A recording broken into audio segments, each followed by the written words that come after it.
Дальше.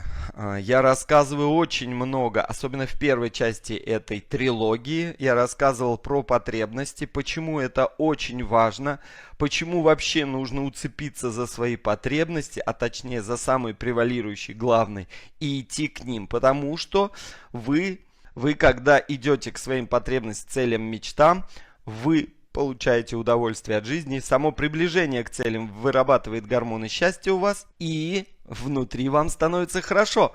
А смотрим в пункт первый, если внутри хорошо и снаружи тоже хорошо. Поэтому нужно реализовывать свои цели и мечты, это очень важно, это вообще самое главное. Вот этому очень часто мешают установки, социальные установки, которые мы подцепили либо с детства, либо подцепили от учителей, либо подцепили даже от наставников, которые в принципе могут неосознанно, не специально вкладывать в нас установки, которые нам на этом этапе жизни, на этом уровне потребностей или на этом уровне сознания, они нам не нужны, эти установки. Да, они могут быть положительные сами по себе. Но если установка на первых уровнях сознания прилетает нам в голову, например, помощь людям, да, то она может быть разрушительной даже.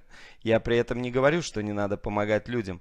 И приходит момент, приходит уровень сознания, приходит уровень потребности, когда это жизненно необходимо отдавать, передавать знания, помогать и прочее. Но на каком-то этапе это может быть негативной установкой. И таких миллион.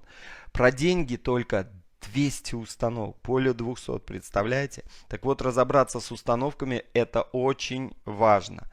Поработать с подсознанием, соответственно, нужно туда вложить, а куда ты хочешь прийти, куда ты хочешь попасть без вожделения, а какую жизнь ты хочешь прожить, какие эмоции ты хочешь прожить, какие ситуации, какие события ты хочешь прожить. И для этого можно легко поработать с подсознанием, и, соответственно, интуиция вас будет к этому вести.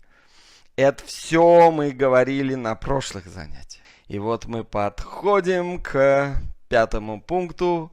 Прокачать осознанность. Для чего, зачем, как, все сейчас буду рассказывать.